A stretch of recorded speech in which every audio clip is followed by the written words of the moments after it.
Hello everyone, आप सभी का स्वागत है आपके अपने चैनल इंजीनियर्स की कक्षा में। आई होप आप लोगों की पढ़ाई धमाकेदार तरीके से चल रही होगी। आप खूब सारे क्वेश्चन की प्रैक्टिस कर रहे होंगे और आप ज़्यादा से ज़्यादा रिवीजन भी कर रहे होंगे। और इस टाइम अब गेट की एग्जाम को ज़्यादा टाइम बचा नहीं है, तो आप ज़्यादा से ज़्यादा टेस्ट सीरीज भी सॉल्व कर रहे होंगे, जिससे क्वेश्चन ज़्यादा से ज़्यादा हम सॉल्व करेंगे तो हमारे कॉन्सेप्ट भी अच्छे से रिवाइज होते जाएंगे। और हम ज़्यादा से ज़्यादा अगर क्वेश्चन प्रैक्टिस करेंगे तो हमको वैरायटी ऑफ क्वेश्चन भी पता लगेगा कि हमको गेट में भैया किस तरह के क्वेश्चन आते हैं और हमको क्या अप्रोच रख के उन क्वेश्चन को सॉल्व करना है। अब आज के लेक्चर में भी हम गेट के कुछ अच्छे क्वेश्चन सॉल्व करने वाले हैं। कुछ ऐसे क्वेश्चन होंगे जो गेट में आए हुए हैं और कुछ ऐसे क्वेश्चन हैं जो प्रोबेबिलिटी है कि इस ईयर गेट में पूछे जाए, तो हम लोग उस क्वेश्चन की प्रैक्टिस करेंगे।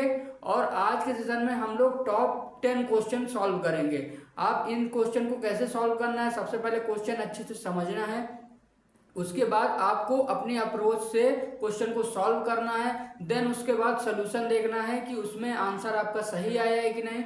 और आप जो अप्रोच यूज कर रहे हैं या मैं कोई अप्रोच नई अप्रोच आपको यूज करके बता रहा हूं, तो आप लोग कंपेयर करा करिए कि टाइम किस में कम लग रहा है, क्योंकि वहां पे एग्जाम में टाइम भी हमारा मेजर फैक्टर होता है। क्योंकि अब टाइम लिमिटेड होता है, क्वेश्चन बहुत ज़्यादा होते हैं, तो हमको क्वेश्चन सॉल्व करना है बट लिमिटेड टाइम में सॉल्व करना है। तो जो हमारे कुछ क्वेश्चन ऐसे भी होंगे जो डिफिकल्ट क्वेश्चन होते हैं, अब उन क्वेश्चन में अगर हमारे पास टाइम अगर हमारे पास नहीं है तो हम उन क्वेश्चन को ज़्यादा टाइम दे नहीं पाएंगे और हड़बड़ाहट में क्वेश्चन गलत कराएंगे।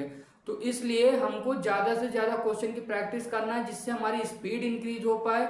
और हमारे जो छोटे क्वेश्चन होते हैं, जो कोई ट्रिक अगर हम छोटे क्वेश्चन में अप्लाई कर पाए, जिससे हमारा जैसे 1 मार्क्स का क्वेश्चन है बहुत इजी आ जाते हैं कई बार कि हम देख के ही क्वेश्चन आंसर टिक कर सकते हैं, तो उन क्वेश्चन में ज़्यादा टाइम वेस्ट नहीं करना है। तो ऐसे ही कुछ क्वेश्चन की प्रैक्टिस आज के सेशन में हम लोग करने वाले हैं। तो हम लोग आज का सेशन स्टार्ट करते हैं। तो आज के सेशन का हमारा पहला क्वेश्चन जो है वो एल्गोरिथम सब्जेक्ट से है। इसमें सिंपल हमको सिर्फ प्रॉपर्टी देख के ये बतानी है कि ये प्रॉपर्टी किस अप्रोच के थ्रू पूछी गई है। तो सबसे पहले हमारा क्वेश्चन नंबर 1 है, सॉरी मिनट।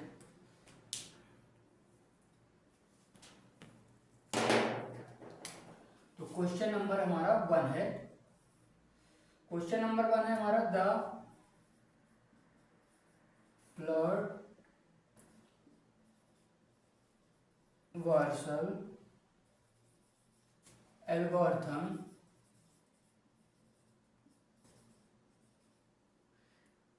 बेस्ड ऑन ये हमारी एल्गोरिथम किस पे बेस है। तो पहला ऑप्शन है इसका ग्रीडी एल्गोरिथम पे, ठीक है। सेकंड है डिवाइड एंड कॉन्कर पे, डिवाइड एंड कॉन्कर पे। या थर्ड है डायनेमिक पे, डायनेमिक प्रोग्रामिंग पे। या ऑप्शन फोर्थ जो है हमारा वो है फर्स्ट एंड सेकेंड बोथ। तो आप एक सेकेंड वीडियो पॉज करेंगे, क्वेश्चन आप बताओ कौन सा ऑप्शन इसमें करेक्ट होगा।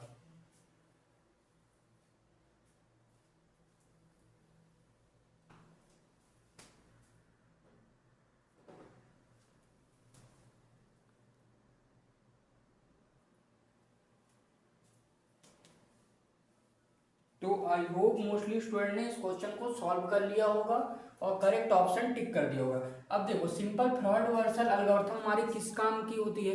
तो ये एल्गोरिथम भैया हमारे यूज होती है ऑल पेयर शॉर्टेस्ट पाथ निकालने की। जैसे बहुत सारे पेयर है और उनमें से हमको कोई पेयर से अगर शॉर्टेस्ट पाथ निकालना होता है तो हम थर्ड वर्सल एल्गोरिथम का यूज करते हैं। और ये टेक्निक हमारी बेस्ड है इस पे डायनेमिक प्रोग्रामिंग पे बेस्ड है, क्योंकि ग्रीडी एल्गोरिथम पे भी नहीं है और डिवाइड एंड कॉन्कर पे भी नहीं है। अब इसमें कई स्टूडेंट गलती ये करते हैं कि भैया इसमें लिख के भी कई बार क्वेश्चन में आ जाता है कि सिंगल सोर्स, मतलब ये होता है ना कि सोर्सेस को, बहुत सारे सोर्सेस को मर्ज करके हमको एक सिंगल पाथ बताना होता है जो शॉर्टेस्ट है। तो ऐसे ही हमारा सिंगल सोर्स शॉर्टेस्ट पाथ भी होता है, बट उसमें गड़बड़ ये है कि वो हमारी एक एक तरह से स्पाइनिंग सबको मिला के हम लोग एक मिनिमम पाथ ही बताते हैं, बट इसमें कई सारी है जिसको हमको देख के बताना पड़ता है कि इसमें कौन सा पाथ हमारा मिनिमम होगा।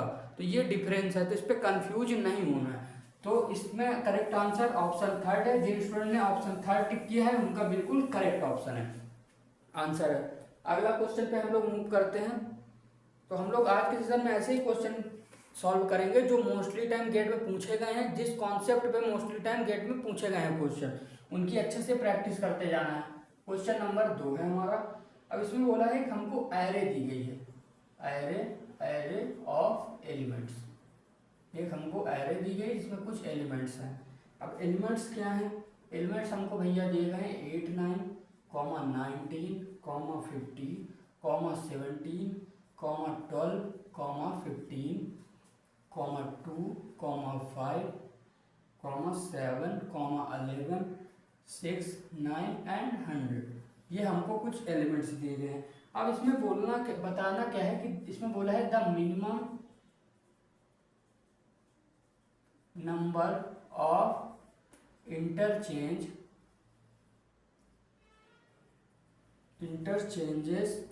needed to convert it into max heap। आपको सिंपल ये बताना है कि कितने इसमें इंटरचेंज की रिक्वायरमेंट होगी इस एरे को मैक्स हीप बनाने में। आप एक बार सॉल्व करो क्वेश्चन, देन हम उसका सलूशन देखते हैं।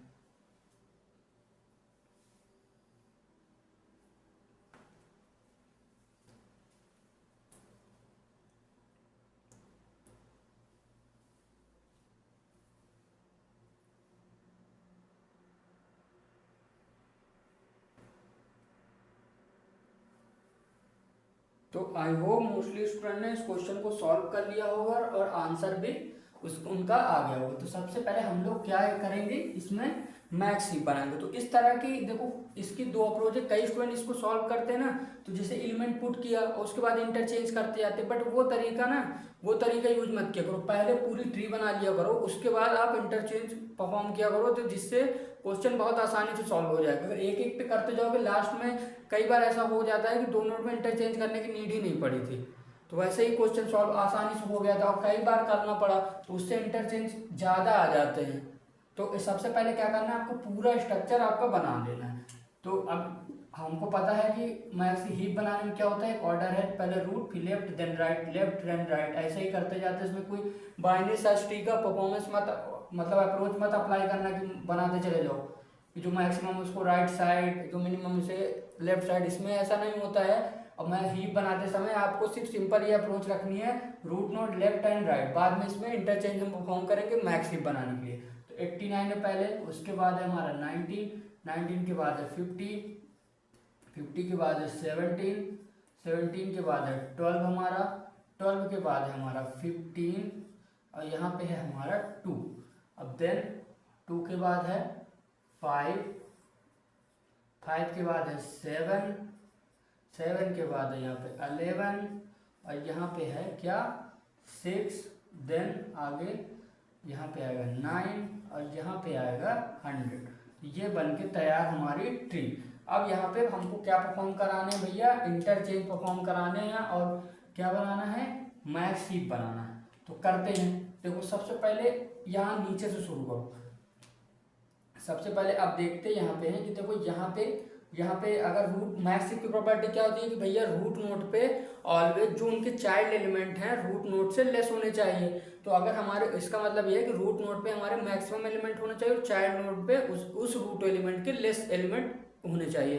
ठीक है, अब यहाँ पे देखो 17 रूट नोड पे है, मैक्सिमम है, 5, 7 लेस है, तो ये हमारा मैक्स हीप की प्रॉपर्टी सेटिस्फाई करता है। यहाँ पे देखो 11 और 6 है, 12 से लेस है, तो मैक्स हीप की प्रॉपर्टी अप्लीकेबल है। यहाँ आओ, अब यहाँ देखो गड़बड़ ये है कि देखो यहाँ पे 15 से लेस ग्रेटर है 100, और मैक्स हीप में क्या होता है कि रूट नोड पे ग्रेटर एलिमेंट होना चाहिए।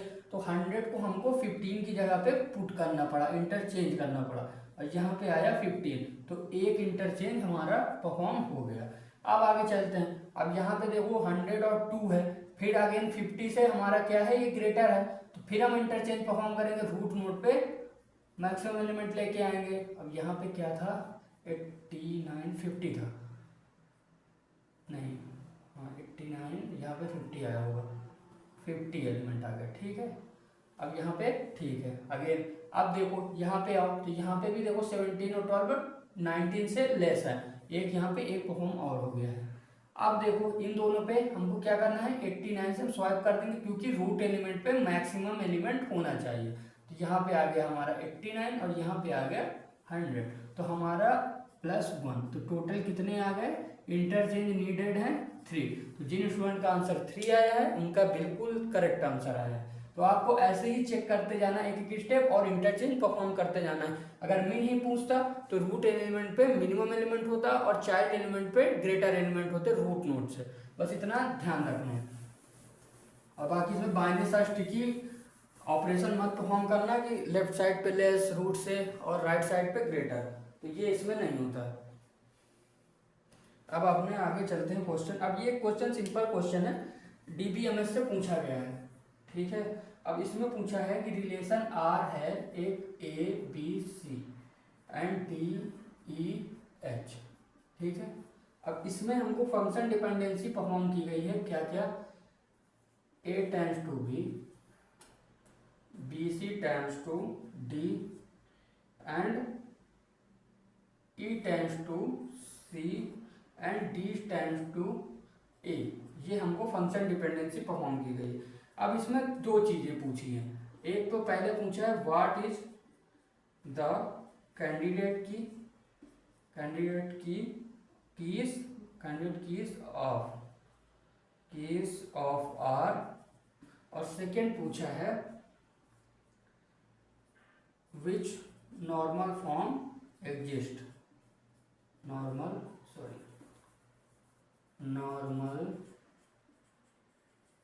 Form exist. तो दोनों क्वेश्चन आप सॉल्व करो और देन मुझे आंसर बताओ।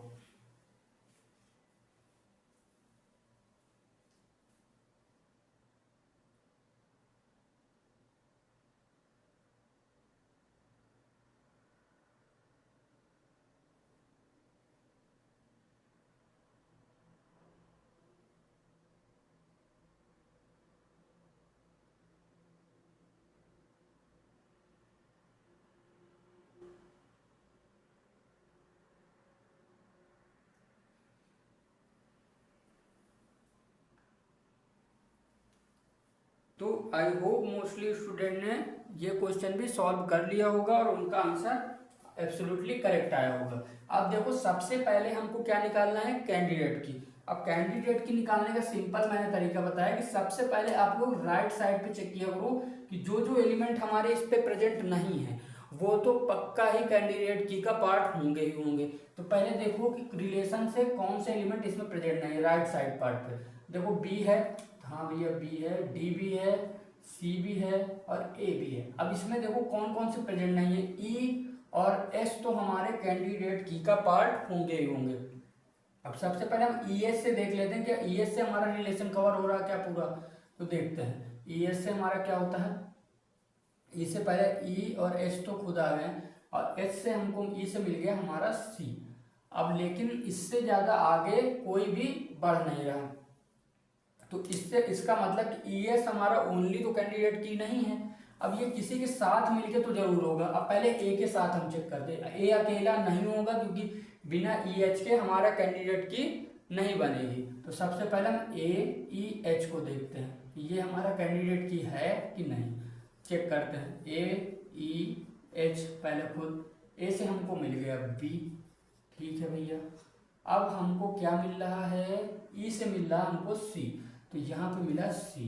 अब बी सी से मिल गया हमारा डी, तो हमारा क्या पूरा रिलेशन कवर हो गया, हाँ बिल्कुल भैया कवर हो गया। अब और चेक करते हैं कि और क्या किसी के साथ क्या है बन रहा है क्या। अब देखो बी के साथ चेक कर लो, बी ई एच, तो बी किसके साथ, तो पहले बी ई एंड एच तो खुद आ गया, ठीक है। अब ई से हमको मिल गया अगेन सी, अब बी सी से मिल गया हमको डी, और डी से मिल रहा हमको भैया ए, तो ये भी हमारा कैंडिडेट की हो गई। और किसके साथ, ई के साथ मत चेक करना क्योंकि ई तो खुद ही है, तो ई की जरूरत नहीं है, खाली ई तो बनेगा नहीं, तो डी के साथ चेक कर लो, डी ई एच। तो डी के बाद क्या है, डी ई एच। अब बी से मिला हमको ए से मिला हमको बी, और ई से मिल रहा हमको सी, और बी सी से मिल रहा हमको डी, और डी पहले ही आ चुका है। तो ये हमारी 3 कैंडिडेट की पॉसिबल है इस पूरे क्वेश्चन में। तो इसमें कैंडिडेट की वाला पार्ट में आंसर हमारा कितना आएगा, 3। अब आगे चेक करते हैं कि विच नॉर्मल फॉर्म एग्जिस्ट करता है। तो सबसे पहले अब इसमें हमको क्या करना होता है, BCNF से हम लोग स्टार्ट करते हैं। तो BCNF की प्रॉपर्टी सिंपल क्या है कि भैया लेफ्ट साइड पे की एलिमेंट होने चाहिए। अब चेक करो, अब ए हमारा क्या की एलिमेंट है क्या, नहीं। अब इसमें पहले देख लो प्राइम एलिमेंट कितने हैं। प्राइम एलिमेंट आ रहे हैं ए, ई, एच, बी और डी, ये हमारे प्राइम एलिमेंट आ गए। अब नॉन प्राइम एलिमेंट क्या है, नॉन प्राइम एलिमेंट है सी, हाँ सी, ओनली सी, ठीक है। तो ये आ गया भैया। अब चेक करते हैं 3NF। 3NF हमारा क्या बोलता है कि ये तो लेफ्ट साइड भैया की होना चाहिए, या अगर लेफ्ट साइड की पे नहीं है तो राइट साइड पे प्राइम एलिमेंट होना चाहिए। अगर ये कॉम्बिनेशन है तो हमारा 3NF एग्जिस्ट करता है। अब इसमें देखो, पहला ए की है क्या, नहीं है, बट बी वाला हिस्सा क्या हमारा प्राइम एलिमेंट है, हाँ भैया बी वाला हिस्सा प्राइम एलिमेंट है ना, तो ये हमारा 3NF पे है। अब BC देखो, क्या BC हमारा की एलिमेंट है, नहीं है। डी हमारा क्या प्राइम एलिमेंट है, कहाँ पे है, डी, ये मिला, तो डी हमारा भी प्राइम एलिमेंट है, तो ये भी है। अब ई हमारा क्या की एलिमेंट है, नहीं है। सी हमारा क्या प्राइम एलिमेंट है, नहीं है, क्योंकि सी हमारा भैया नॉन प्राइम एलिमेंट है। तो यहाँ पे 3NF की प्रॉपर्टी हमारी ब्रेक हो गई। अब आओ 2NF पे। 2NF तो सिंपल कहता है कि भैया हम, ये तो कैंडिडेट की पार्ट है, की है तो हमको आगे देखना ही नहीं है, सही है, वो वाला तो होगा ही होगा। और ये तो कैंडिडेट की पार्ट नहीं है, तो नॉन प्राइम हुए तब भी हमको कोई दिक्कत नहीं है।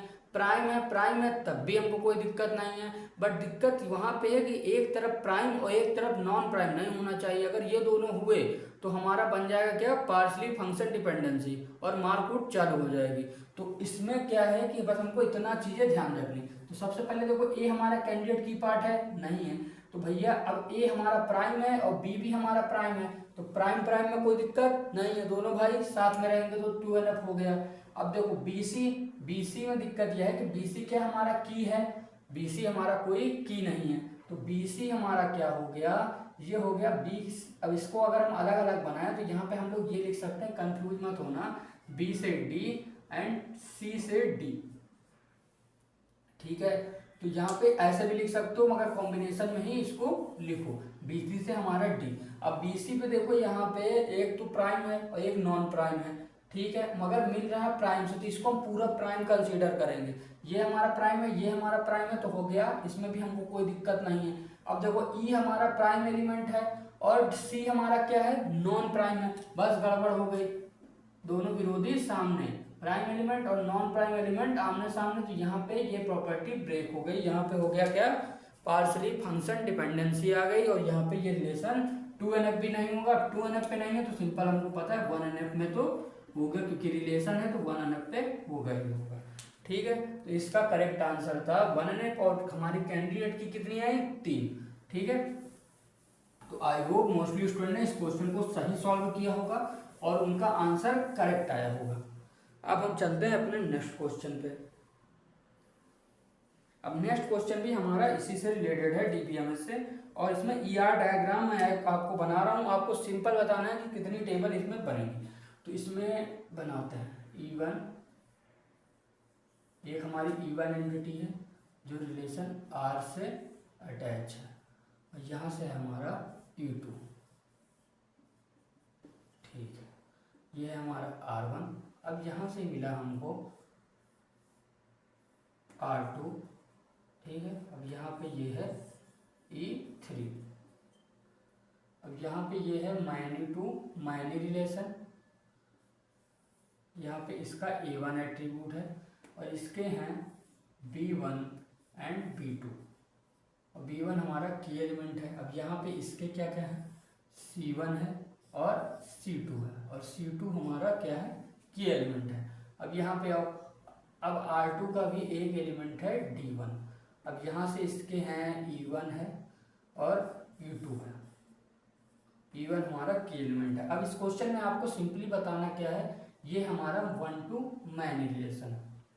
सिंपल बताना, minimum number of table required, ये आपको बताना है। एक बार आप क्वेश्चन सॉल्व करो, देन हम इसका सोल्यूशन देखते हैं।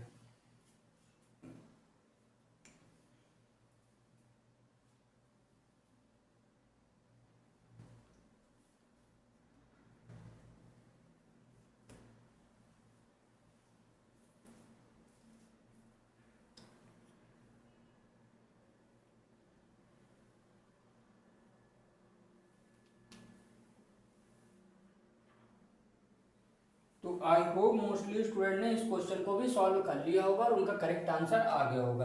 अब इसमें देखो सिंपल, हमको कुछ बेसिक प्रॉपर्टी याद रखनी है और हमारा काम हो जाएगा। तो सबसे पहले चलते हैं E1। अब E1 की टेबल तो बनेगी ही बनेगी। अब E1 की बनाते हैं तो इसमें क्या क्या है, B1 है भैया और B2 है। B1 हमारा क्यों, तो एक E1 की बन गई। अब आओ पहले E2 की बनाते हैं। तो E2 की हमारी बनाएंगे तो इसमें आएगा C1 और C2 आ जाएगा, सिंपल। अब आओ रिलेशन की। अब रिलेशन हमारा कौन सा है, मैनी टू मैनी रिलेशन। और मैनी टू मैनी रिलेशन में हम लोग क्या करते हैं कि जो भी दो एंटिटी मैनी और मैनी टू मैनी रिलेशन में रिलेशन को ज्वाइंट करती है, उन दोनों को की एलिमेंट, और अगर रिलेशन में भी कोई एट्रीब्यूट उससे ज्वाइंट है तो उसको भी हम टेबल में स्टोर करते हैं। तो अब इसमें R1 में पहला इसका खुद का एट्रीब्यूट A1 आ गया। अब उसके बाद E1 की B1 और E2 की भी, E2 ज्वाइन है तो E2 की भी की C1, ये आ गया। ये बन गया हमारा R1 का। अब आते हैं E3 पे। E3 पे आएंगे तो E3 के खुद के हैं E1, E2, ठीक है।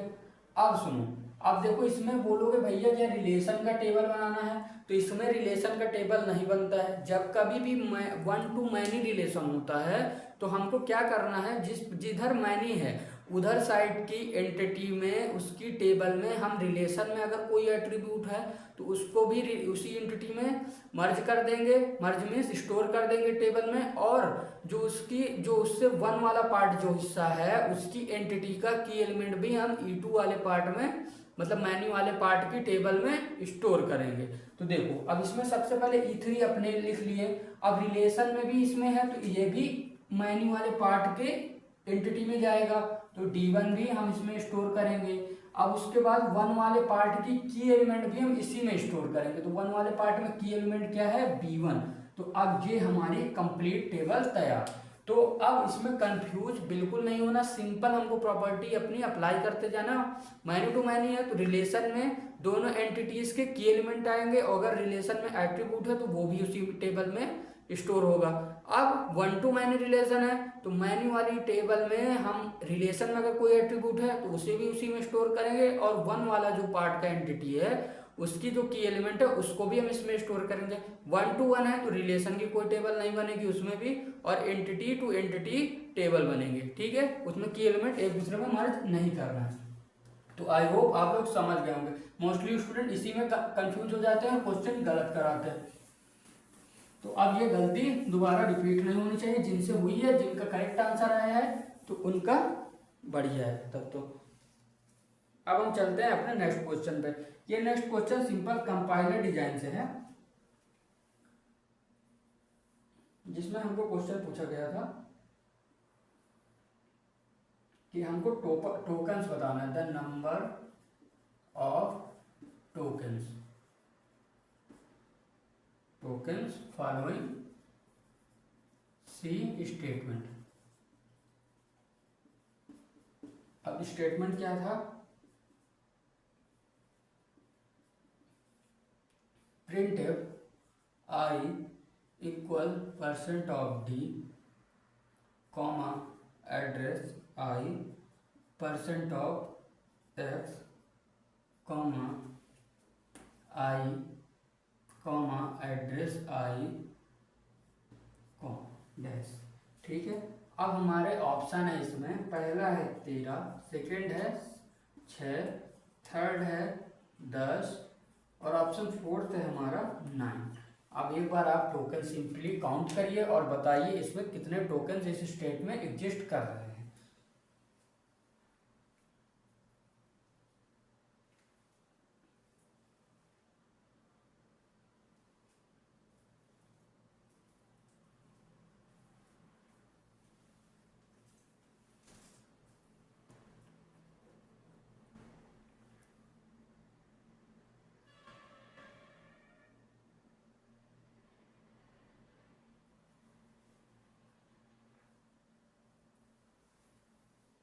तो आई होप मोस्टली स्टूडेंट ने क्वेश्चन को सॉल्व कर लिया होगा। 2 मार्क्स में गेट में पूछा गया हुआ क्वेश्चन है। अब इसमें हम काउंट करते हैं। अब टोकन्स काउंट करने का तरीका कि इसमें देखो कोशिश किया करो बड़े से बड़ा टोकन्स कलेक्ट करने का, छोटे से छोटा नहीं बड़े से बड़ा, ठीक है।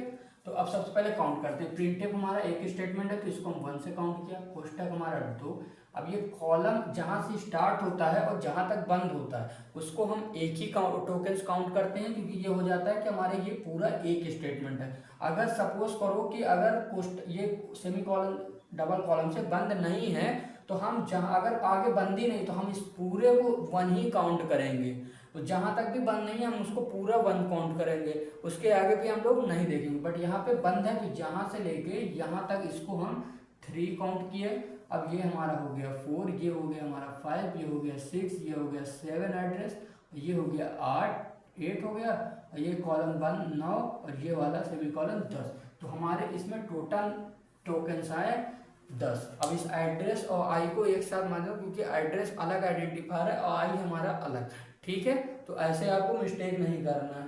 और इसका करेक्ट आंसर 10 आया है। तो जिन स्टूडेंट का आंसर 10 आया है उनका बिल्कुल करेक्ट आया है। अब हम चलते हैं अपने नेक्स्ट क्वेश्चन पे।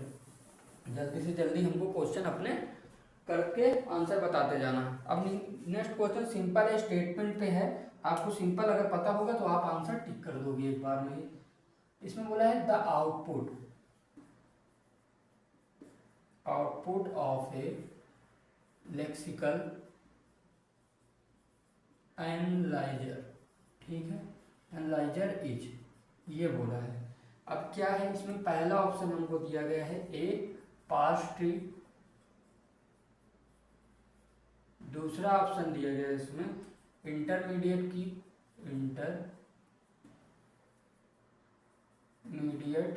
की सॉरी इसमें पार्स ट्री इंटरमीडिएट कोड होता है, इंटरमीडिएट कोड। ऑप्शन थर्ड है मशीन कोड, क्वेश्चन में मिसप्रिंटिंग थी, मशीन कोड। ऑप्शन फोर्थ है इसमें ए स्ट्रीम ऑफ टोकन्स। एक बार आप लोग क्वेश्चन देखो, करेक्ट आंसर मुझे बताओ, फिर हम इसका करेक्ट आंसर देखते हैं।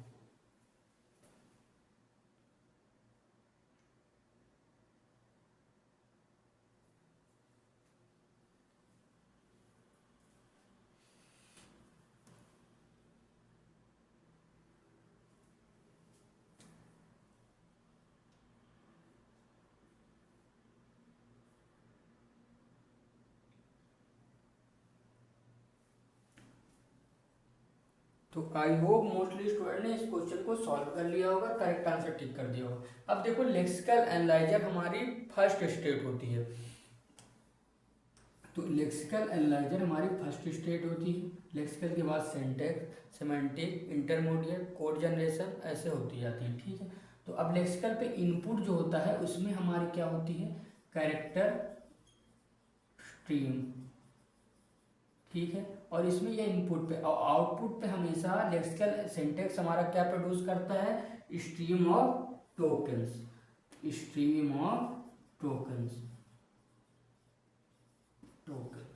ठीक है। तो अब स्टार्टिंग में क्या होता है इनपुट अगर पूछता तो ऑप्शन में अगर कैरेक्टर स्ट्रीम होता तो वो हमारा करेक्ट आंसर होता। आउटपुट पूछा है इसलिए हमारा स्ट्रीम ऑफ टोकन इसका करेक्ट आंसर है। पास भी हमारा सिंटैक्स एनालाइजर से होता है और इंटरमीडिएट कोड आगे वैसे ही हमारे आउटपुट में प्रोड्यूस होते जाते हैं। तो आई होप इस क्वेश्चन का मोस्टली क्या सभी स्टूडेंट ने करेक्ट आंसर टिक किया होगा, उनका आगे होगा। अब हम चलते हैं सिंपल एक और क्वेश्चन पे। ये हमारा डेटा स्ट्रक्चर का क्वेश्चन है। अब इसमें हमको बोला है कि suppose the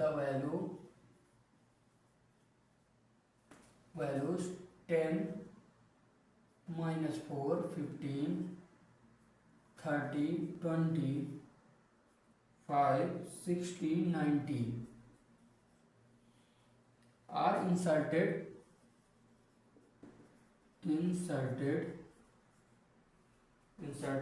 in that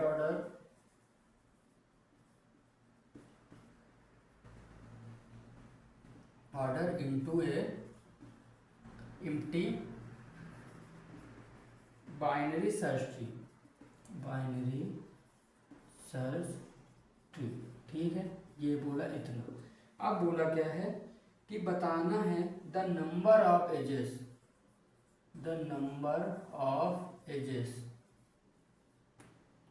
in the path from the node containing 19 to the root node of T each। ठीक है, तो सिंपल हमको बाइनरी सर्च ट्री बनानी है और हमको ये बताना है कि रूट नोड से 19 पे जो पाथ जा रही है वो कितनी पाथ पे कितनी एजेस पे हम रूट 19 से रूट नोड पे पहुंच जाते हैं। बस सिंपल इतना बताना है। एनएटी टाइप क्वेश्चन था तो इसका कोई ऑप्शन नहीं है। एक बार आप क्वेश्चन सॉल्व करो, देन हम इसको सॉल्व करके बताते हैं। तो सिंपल ऐसे क्वेश्चन भी गेट में पूछे जाते हैं और 2-2 मार्क्स में पूछे जाते हैं, तो ऐसे क्वेश्चन को बिल्कुल भी गलत नहीं करना है।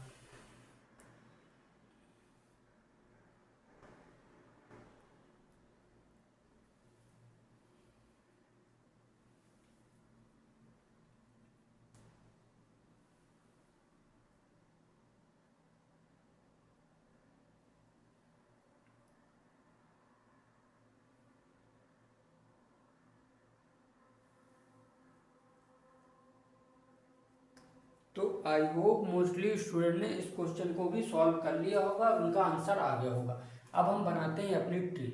इसको मैं रब किए दे रहा हूँ, हमको याद रखना 19 से हमको बताना था, तो इसे हमने रब कर दिया। अब बाइनरी सर्च ट्री की प्रॉपर्टी अप्लाई करेंगे। सबसे पहले रूट नोड हमारा क्या आएगा, फर्स्ट एलिमेंट रूट नोड 10 आ गया।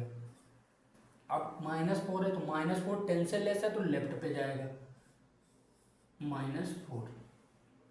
अगला क्या है 15, तो 15 हमारा 10 से ग्रेटर है तो राइट पे गया। ठीक है भैया। अब 30 10 से भी ग्रेटर है, 15 से भी ग्रेटर है और तो हमारे ये गया राइट साइड पे। अब आया भैया 20। अब 20 देखो 10 से ग्रेटर है, 15 से ग्रेटर है, बट 30 से लेस है, तो यहाँ पे इसके लेफ्ट साइड पे 20 आ गया। अब आओ 5 पे। 5 देखो हमारा 10 से लेस है बट -4 से क्या है ग्रेटर है, तो इसके आ गया राइट साइड पे 5। अब देखो 60 हमारा 15 से ग्रेटर है, 30 से भी ग्रेटर है, तो इसके साइड राइट साइड पे आ गया 60। अब हमारा क्या बोला है 19। अब 19 देखो 10 से ग्रेटर है, 15 से ग्रेटर है, 30 से लेस है और 20 से भी लेस है, तो यहाँ पे आया 19 और हमारा पूरा जो एलिमेंट हमको दिए थे उन्होंने हमने इंसर्ट कर दिए। अब क्वेश्चन में हमसे क्या बोला गया था कि 19 जो हमारा एलिमेंट है उस नोड से रूट नोड के बीच में कितनी एजेस हैं, तो ठीक है काउंट करेंगे। यहाँ पे 1 2 3 4, तो यहाँ पे इसका टोटल हमारी एजेस आ गए, टोटल एजेस इक्वल 4, जो हमारी पाथ को रिप्रेजेंट करती है। 10 से 19 पे जाने में हमारी 4 एजेस हमारे बीच में मिलती हैं, तो जो इस क्वेश्चन का करेक्ट आंसर था। सिंपल क्वेश्चन था बट गेट में आया हुआ सवाल था ये। तो अब हम चलते हैं अपने नेक्स्ट क्वेश्चन पे। अब नेक्स्ट क्वेश्चन हमारा बढ़िया एक क्वेश्चन है हैशिंग पे, क्योंकि हैशिंग के क्वेश्चन आते ही थोड़ा सा बच्चे डरने लगते हैं कि यार भैया इसमें कई सारी चीज़ें लगा लेना। लीनियर प्रोबिंग का है तब तो बहुत आसान है, लीनियर प्रोबिंग से थोड़ा सा आगे बढ़ जाते हैं तो बस सिस्टम बिगाड़ने लगता है। तो आज एक क्वेश्चन की हम लोग प्रैक्टिस करेंगे। तो ये क्वेश्चन है, इसमें बोला है in A double hashing schema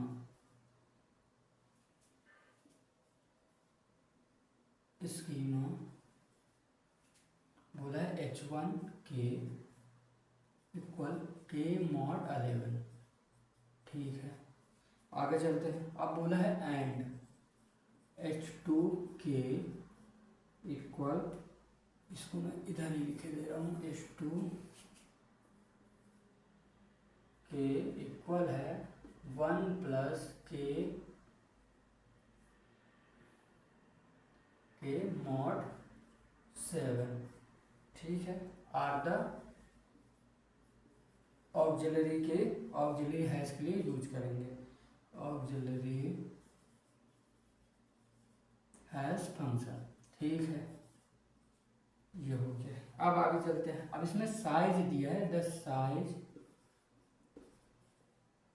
m is 11, size दिया है m इज 11। अब बोला है the hash function, the hash function ith property pro in the open addressing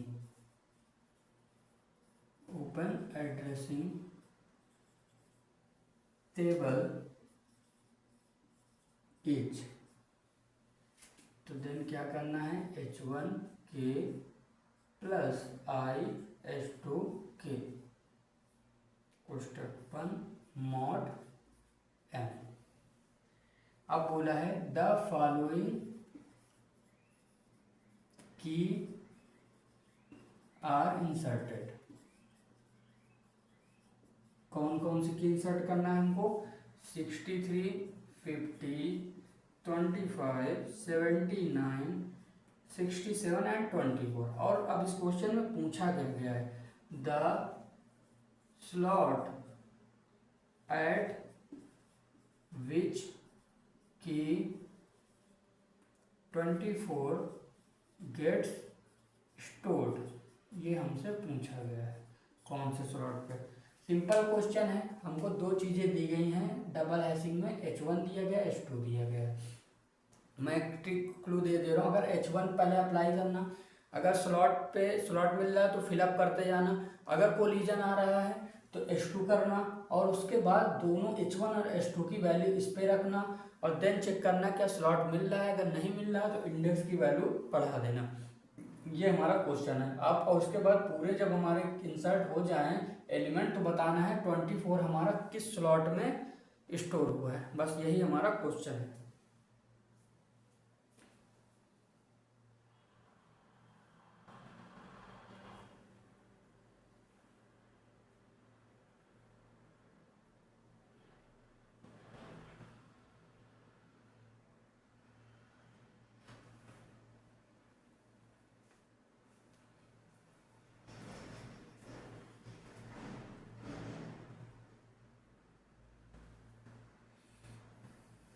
तो आई होप मोस्टली स्टूडेंट ने इस क्वेश्चन को सॉल्व कर लिया होगा। अब हम इस क्वेश्चन को सॉल्व करते हैं। तो सबसे पहले हमको हैश अपना टेबल बनानी है, तो टेबल का साइज इसमें बोला है 11, तो 11 साइज की हमको टेबल अपनी इंसर्ट कर लेनी है।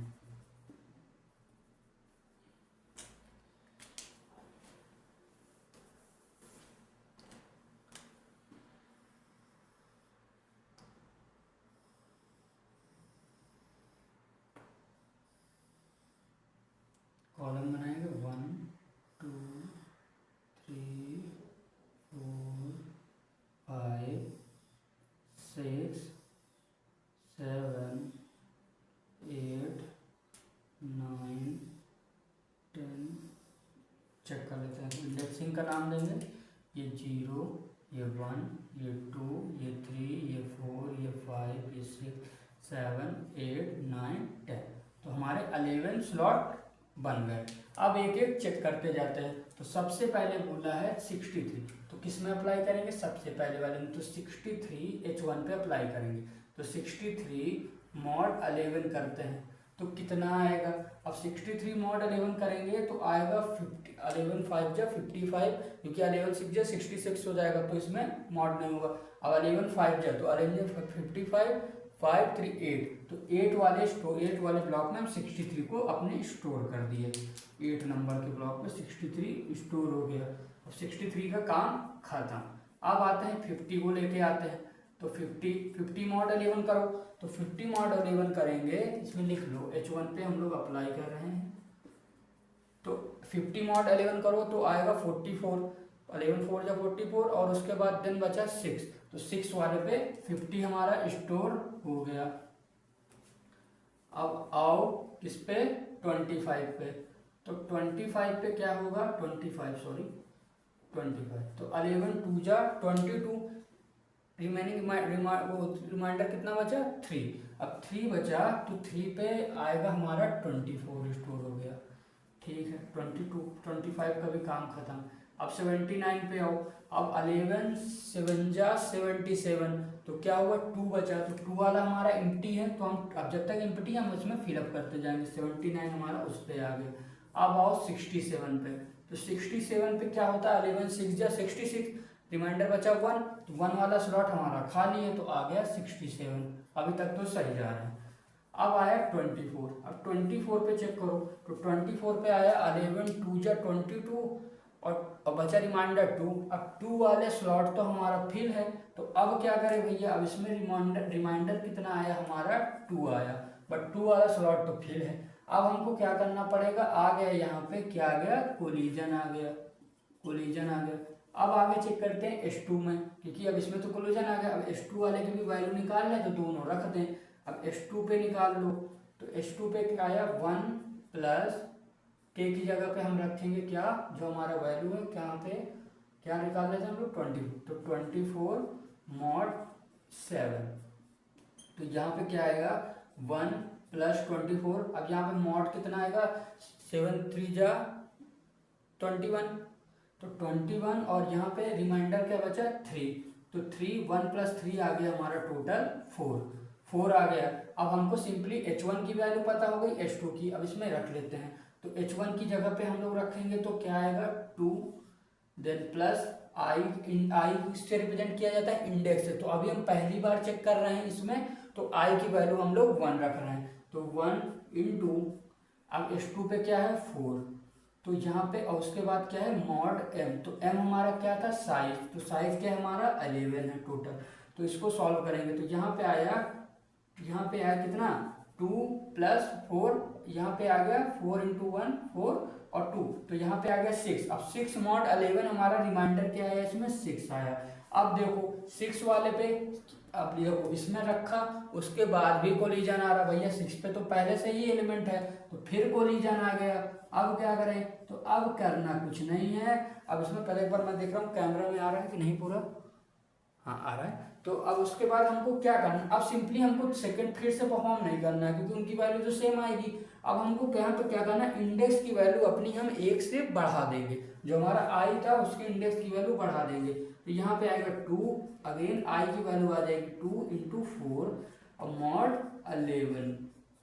तो अब हमारा रिजल्ट क्या आएगा, 4 2 जा 8 और 2 आ गया 10। अब 10 मॉड 11 में रिमाइंडर क्या आएगा, अगेन 10। अब 10 वाला स्पेस हमारा क्या है, खाली है, तो इसमें हमने 20 क्या है हमारा 24 को अपने फिल कर दिया। अब हमसे क्वेश्चन में क्या पूछा था, 24 हमारा किस स्लॉट पे है, तो इसमें किस स्लॉट पे है, 10 पे, तो इसका करेक्ट आंसर होगा 10। जिन स्टूडेंट का आंसर 10 आया है उनका एब्सोल्युटली करेक्ट आया है, और जिनका नहीं आया है तो वो अब समझ गए होंगे कि हमको इस तरह के क्वेश्चन को कैसे सॉल्व करना है, स्टेप बाय स्टेप सॉल्व करना है। ये क्वेश्चन बहुत सिंपल होते हैं, क्योंकि मैं इनको सिंपल इसलिए बोलता हूँ कि इसमें सारी चीज़ें क्वेश्चन में ही दे देता है, बस हमको सिंपल मॉड निकालना पता और जो सबको पता है। तो मॉड निकालना आता हो तो इसमें कोई ना फार्मूला की ज़रूरत है कि हमको इसको लिखना पड़े तो दिक्कत हो, अब कि याद करना पड़े, बट इसमें तो खुद क्वेश्चन में पूरा सजा के क्वेश्चन दे देता है, बस आपको सिर्फ वैल्यू पुट कर करके आंसर अपना निकाल लेना है। तो आई होप मोस्टली स्टूडेंट ने इस क्वेश्चन को करेक्टली सॉल्व किया होगा।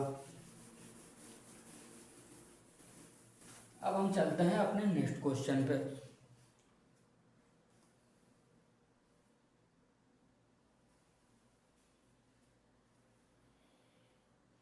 अब नेक्स्ट क्वेश्चन है हमारा इंजीनियरिंग मैथमेटिक्स का।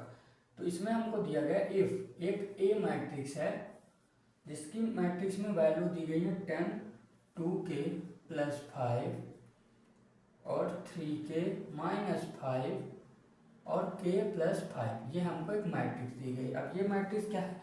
Is a symmetric matrix.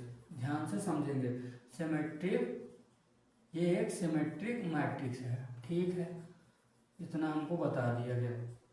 अब पूछा है द वैल्यू ऑफ के इज, ठीक है, ऑप्शन दे लो। पहला ऑप्शन है 8, सेकेंड ऑप्शन है हमारा 5, थर्ड ऑप्शन है आपका -0.4 और फोर्थ ऑप्शन तो गजब का ही है 1 + √1561 डिवाइड में 12। अब ये MCQ क्वेश्चन है, करेक्ट आंसर एक ही है। क्वेश्चन सॉल्व करो देन मुझे आंसर बताओ।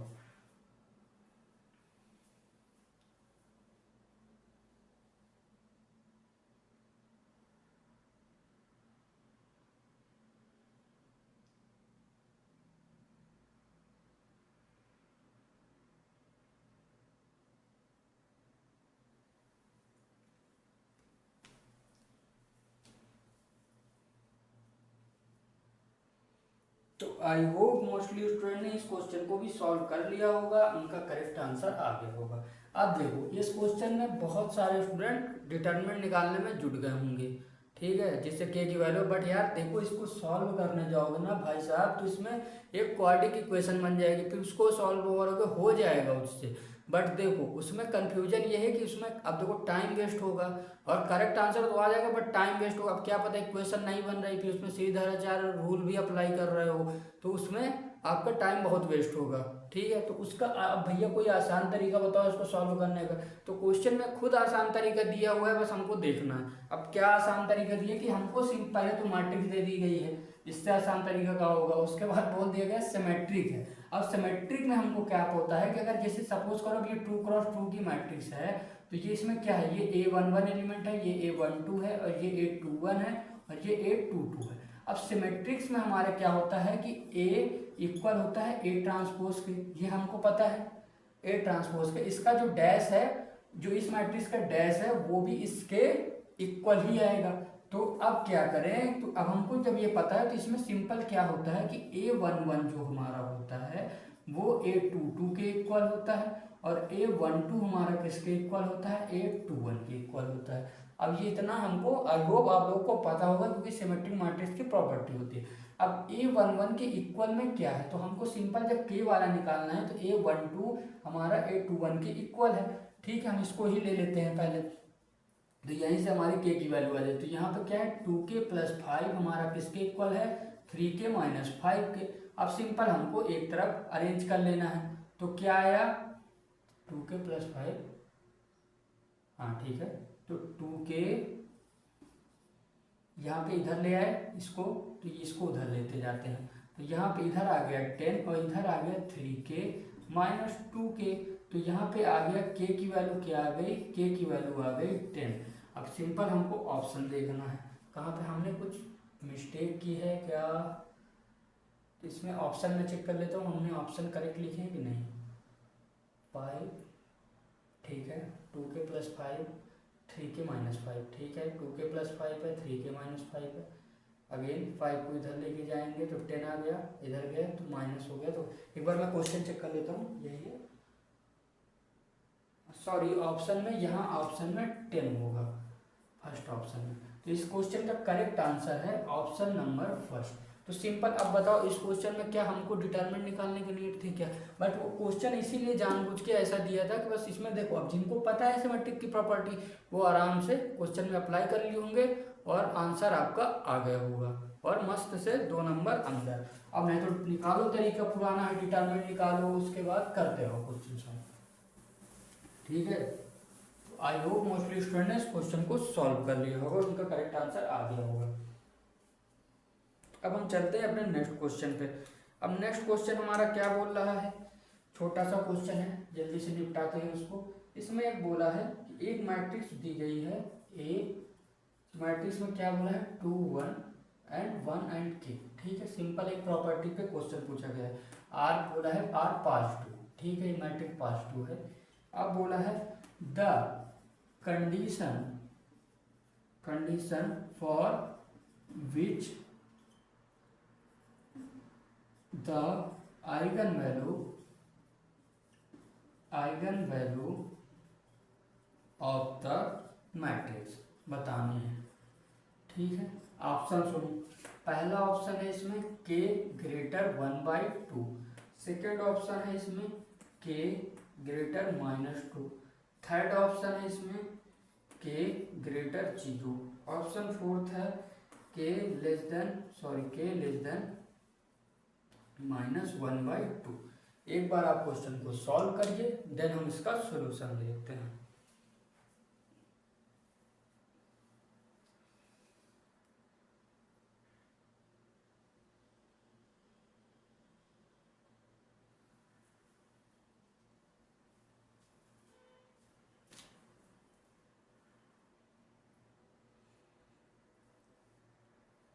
तो आई होप मोस्टली स्टूडेंट ने इस क्वेश्चन को सॉल्व कर लिया होगा।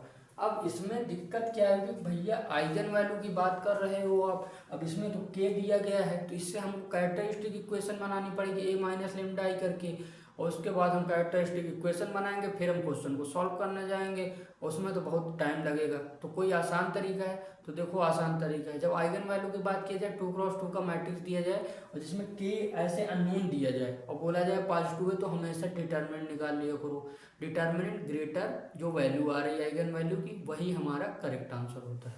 अब देखो कैसे, तो सबसे पहले इसका हम डिटर्मिनेंट निकालने जाए तो क्या आ जाएगा, सबसे पहले इन दोनों को मल्टीप्लाई 2k, अब इधर तो 2k माइनस बराबर 0 कर लेता है, तो 2k बराबर क्या आया 1 आ गया, तो k बराबर क्या आ गया 1/2। अब पॉजिटिव है तो k की वैल्यू हमेशा ही जब आइगन वैल्यू की बात हो रही हो तो हमेशा ग्रेटर में ही आती है। बस इतना याद रखना, केस पॉजिटिव का हो और आइगन वैल्यू की कंडीशन पूछा हो तो k की वैल्यू जो भी आंसर आ रहा होगा उसका ग्रेटर ही होगा, इक्वल भी नहीं करना है। कंफ्यूज करने के लिए अगर एक ऑप्शन यहाँ पे इक्वल का होता तो वो हमारा करेक्ट नहीं होता। तो यहाँ पे करेक्ट आंसर हमारा क्या होगा, k की वैल्यू ग्रेटर 1/2। तो आई होप मोस्टली स्टूडेंट ने इस क्वेश्चन को सॉल्व कर लिया होगा। अब चलते हैं हम लोग नेक्स्ट क्वेश्चन पे और आज की सेशन का लास्ट क्वेश्चन पे। सिंपल क्वेश्चन है आइगन वैल्यू निकालने का, बट इसमें एक तरीका हम शॉर्टकट मुझे बताना है, इसलिए मैं क्वेश्चन करा रहा हूँ और कई बार इस तरह के क्वेश्चन गेट में आए हुए हैं, इस वजह से हमको ये आना ही चाहिए, क्योंकि इसमें क्वेश्चन में हमको ज़्यादा टाइम वेस्ट नहीं करना है।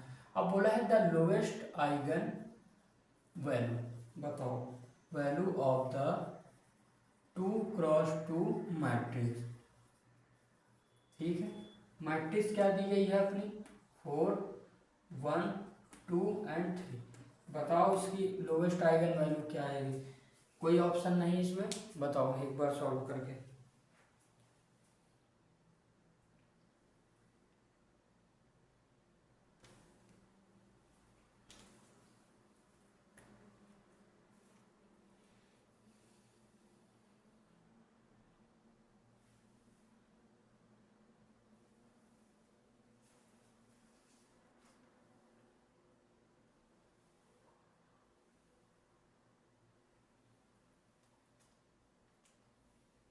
तो आई होप मोस्टली स्टूडेंट ने इस क्वेश्चन को सॉल्व कर लिया होगा।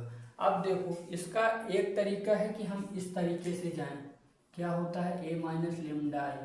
ठीक है, अब इसमें लेमडा इंटू आई का पहले हम मैट्रिक्स बनाएं और उसके बाद दोनों को सब्ट्रैक्ट करें और आंसर निकालें, तो ये कैरेक्टरिस्टिक इक्वेशन बनेगी और उसके बाद हम सोल्यूशन लिख पाएंगे। तो क्या यार, अब इससे भी थोड़ा सा आसान तरीका है, तो एक छोटा सा तरीका बस आपको याद रखना है, कैरेक्टरिस्टिक ही इक्वेशन बनाना है तो हम कोई शॉर्ट तरीका देख लेते हैं ना जिससे बन पाए। तो अब देखो सबसे पहले याद क्या करना है कि अब 2x2 का है तो ए स्क्वायर की ही वाली इक्वेशन ही बनेगी, क्वाड्रिक इक्वेशन ही बनेगी। अब 3x3 का होता तो क्यूब वाली बनती, तो अब इसमें क्वाड्रिक ही बनेगी। तो क्या याद करना है, प्लस माइनस आगे। अब हमको ट्रेस निकालना आना चाहिए और डिटरमिनेंट निकालना आना चाहिए, और जो हमको आता है A square trace of matrix A, then अब आगे प्लस डिटरमिनेंट, बस इतना बराबर 0, ये कर लेंगे तो हमारी इक्वेशन बन जाएगी। अब देखो सिंपल, ए स्क्वायर, अब ट्रेस क्या आएगा इस मैट्रिक्स का, जो हमारे रूट नोड जो डायगोनल एलिमेंट होते हैं उनका एडिशन ही हमारा ट्रेस होता है, तो 4 + 3 हमारा क्या आएगा 7a प्लस डिटरमिनेंट निकाल लो, 4 3 जा 12 और 2 1 जा 2, तो आया डिटरमिनेंट क्या आ गया हमारा 10। अब ये हमारी बन गई इक्वेशन। अब हमको अब उस तरीके से भी जाते a माइनस लेमडा आई से भी जाते तो आपकी इक्वेशन यही बनती, बस हम लोगों ने डायरेक्ट इक्वेशन लिखना सीख लिया, हमको इसकी ज़रूरत नहीं है।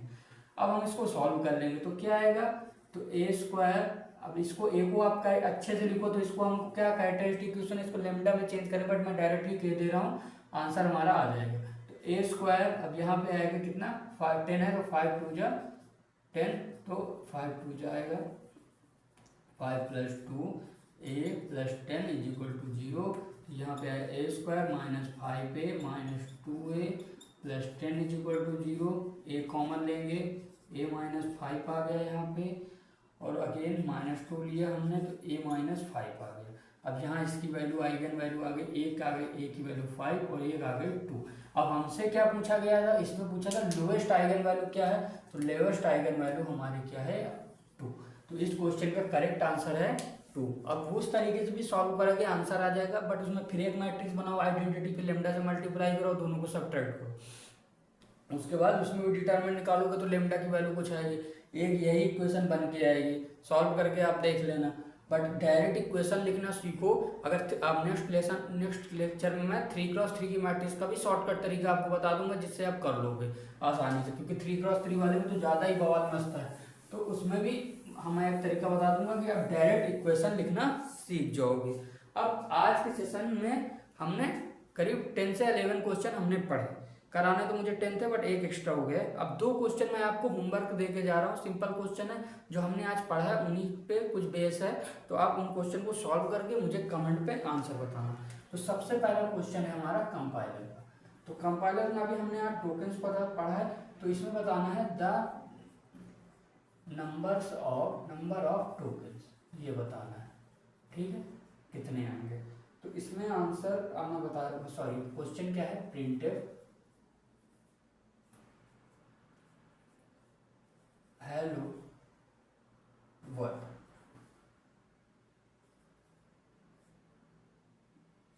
ठीक है, इसमें आंसर बताना है।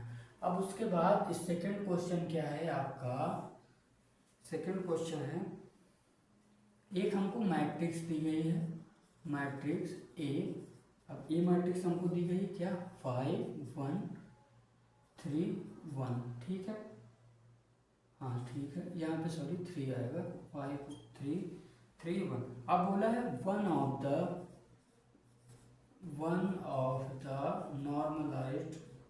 नॉर्मलाइज्ड आइगन वेक्टर बताना है, eigen vector is given as, ठीक है।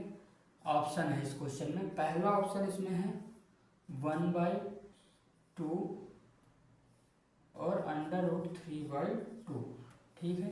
सेकेंड ऑप्शन है आपका 1/√2 एंड -1/√2। ऑप्शन थर्ड है इसमें 3/√10 एंड -1/√10, ठीक है। चौथा ऑप्शन आपका क्या है, चौथा ऑप्शन है आपका 1/5 एंड 2/√5, ठीक है। ये आपके चारों ऑप्शन है। एक बार आप लोग क्वेश्चन नोट डाउन कर लो और फिर हम लोग लेक्चर को वाइंड अप करते हैं।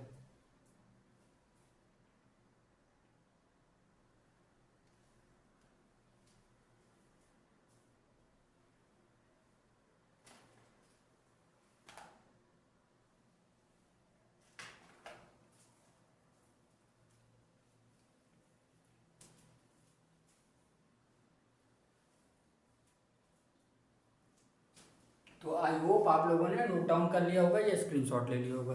तो आई होप आज का लेक्चर आपको काफ़ी अच्छा लगा होगा, आपने कुछ नए कॉन्सेप्ट सीखे होंगे और कुछ नई ट्रिक्स भी आपने सीखी होंगी। देखो मेरा मोटिव यही है कि आपको अच्छे क्वेश्चन कुछ लेके आऊँ जो बहुत डिफिकल्ट क्वेश्चन मैं सॉल्व इसलिए नहीं अभी करा रहा हूँ क्योंकि देखो अब डिफिकल्ट है, जैसे हैसिंग वाला डिफिकल्ट लगता है, कुछ क्वेश्चन ऐसे थे जो डिफिकल्ट है, बट जब सॉल्व करोगे ना तो आसानी से क्वेश्चन सॉल्व हो जाते हैं। बस उनमें प्रैक्टिस आपकी कम है इसलिए आपको डिफिकल्ट लगते हैं। और सेकेंड चीज़ ये है कि आपको क्वेश्चन सॉल्व करते समय ये भी ध्यान में रखना है कि आपको लिमिटेड टाइम में सॉल्व करना है, यानी कि एक ही क्वेश्चन में 5 से 10 मिनट लगा रहे हो, तो आप ऐसा करोगे तो आप बाकी क्वेश्चन के लिए आपके पास ज़्यादा टाइम रिमेनिंग नहीं बचेगा। और जो इजी क्वेश्चन होते हैं लास्ट में, अगर मानिए अब 65 क्वेश्चन आ रहा है, पता चला आपने 30-40 क्वेश्चन में बहुत सारा टाइम वेस्ट कर दिया, अब लगा दिया सॉल्व कर लिया, उसके बाद जब पता चला कि लास्ट के 10 to 20 क्वेश्चन बहुत ईजी थे, कैलकुलेशन बेस्ड थे, सिंपल, मगर कम टाइम की वजह से हमने हड़बड़ाहट में सिली मिस्टेक्स कर दिया कैलकुलेशन में, तो ऐसे क्वेश्चन आपके गलत होते हैं। किस वजह से? सिर्फ टाइम की कमी की वजह से। तो आपको ये ध्यान रखना है कि आपको सारे क्वेश्चन अटेम्प्ट करने हैं और उनको सॉल्व करना है, तो आप आराम से बट जल्दी क्वेश्चन को सॉल्व करना है, एकदम उसी में लग नहीं जाने का। नहीं आ रहा तो आगे बढ़ो, आगे बढ़ो, शायद देखो अगला क्वेश्चन आपका ज़्यादा आसान हो, वो आपसे सॉल्व हो जाए तो आपका कॉन्फिडेंस भी बूस्ट होता जाएगा। और एक ही क्वेश्चन में लगे रहोगे, नहीं सॉल्व होगा तो आपका कॉन्फिडेंस भी गिरेगा और नेक्स्ट क्वेश्चन आप गलत कर दोगे पक्का। तो आपको यही ध्यान रखना है, खूब सारे क्वेश्चन की प्रैक्टिस करनी है, अच्छे कॉन्सेप्ट सीखने, जितने क्वेश्चन करते जाओगे कॉन्सेप्ट रिवाइज होते जाएंगे, और रिवीजन भी अच्छे से करते रहना है, जिससे हमारे जितने भी कॉन्सेप्ट हैं अच्छे से हमको रिवाइज होते रहें। अब आज के जो सेशन में जो 2 क्वेश्चन मैंने होमवर्क के लिए दिए हैं, आई होप आप लोग सॉल्व करोगे और उनका कमेंट में मुझे आंसर बताओगे। और आज का लेक्चर आपको कैसा लगा है ये भी आप कमेंट बताइएगा। अगर अच्छा लगा हो तो आप हार्ट बना दीजिएगा। और हम किस सब्जेक्ट के क्वेश्चन अभी सॉल्व आपको कराना चाहिए या कौन सी स्पेसिफिक सब्जेक्ट पे ज़्यादा क्वेश्चन कराने चाहिए ये भी आप मुझे कमेंट पे बताना। और मिलते हैं हम लोग नेक्स्ट लेक्चर में। नेक्स्ट लेक्चर मैं कोशिश करूँगा कि 1 to 30 आवर का मैं ले लूँ, जिससे उसमें हम 15 से 20 क्वेश्चन उस लेक्चर में सॉल्व करें। और उस लेक्चर में हम ऐसे क्वेश्चन अब लेके आऊँगा जो क्वेश्चन मोस्ट प्रोबेबिलिटी है कि इस ईयर ही गेट में पूछे जाएं, और उनमें कुछ आपको नई टिप्स भी प्रोवाइड कर सकूँ। मिलते हैं नेक्स्ट लेक्चर में। आप लोग अपनी हेल्थ का ध्यान रखिएगा और अपनी पढ़ाई को कंटिन्यू रखिएगा। Thank you so much.